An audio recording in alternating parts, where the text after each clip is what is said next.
one experience that always resonates with me in New York was my experience at the NoMad Hotel. One of the things that I was trying to do at the time to make things better was to kind of go out with my family and show them the New York dining experience that I was starting to, not only be a part of because I was selling it, but I also appreciated it. I understood the nuance of what it took to build those type of experiences. So my mom's birthday's in December. Where do I take my mom for a crazy birthday holiday season? And the Nomad Hotel comes up, right? It's phenomenal. You got to get the herb rub chicken. Definitely get the charcuterie board. Like, everything's amazing. Blah blah blah. I might as well have been trying to plan dinner on the moon.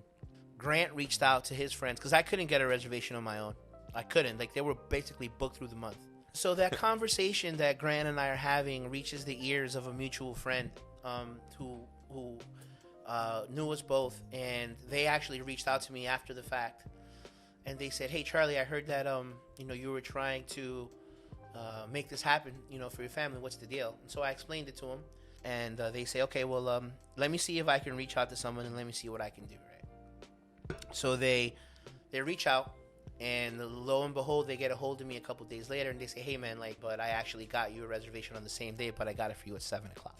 Like, the night of the dinner comes, and they're dressed to the nines. Like, they might as well have been in Sunday church clothes.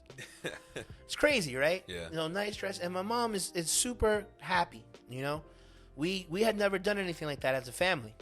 Go out somewhere nice, the three of us. And so we get to the front. "Hey, my name's Charlie. Oh, Mr. Reyes.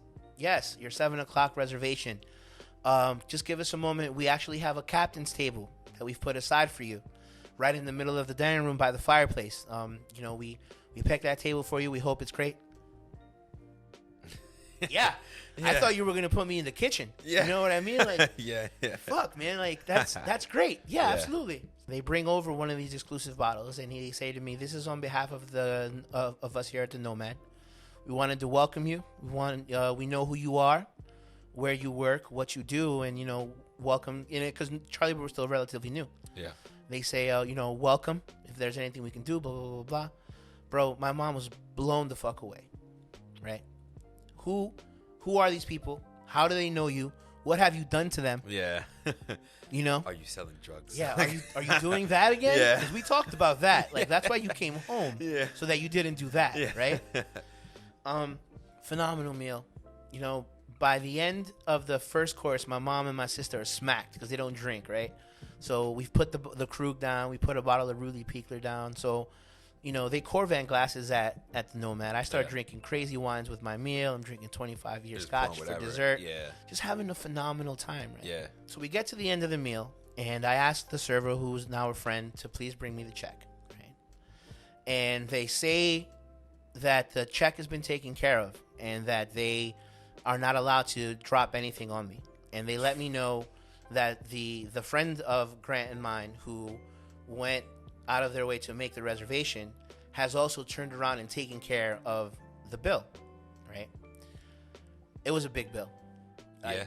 I was, You were ready to swipe. Yeah. So you were ordering to swipe. Yeah. But then they got it getting nothing. You were like, what? I wasn't shy about what I was ordering because I knew what I was going to pay and I wanted that experience. Yeah.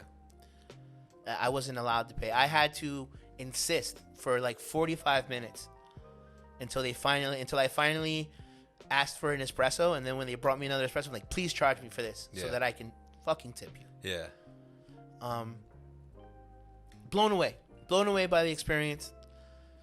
It wasn't even about me because I go out to eat all the time in New York now. It's research and development for what we do, right? It was the collection of the experience as a whole. It was the thoughtfulness of this person, of the group that he reached out to, of what they did, because you can tell people at another restaurant that your friends, yeah, take care of them.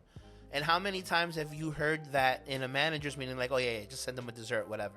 It's an afterthought, right?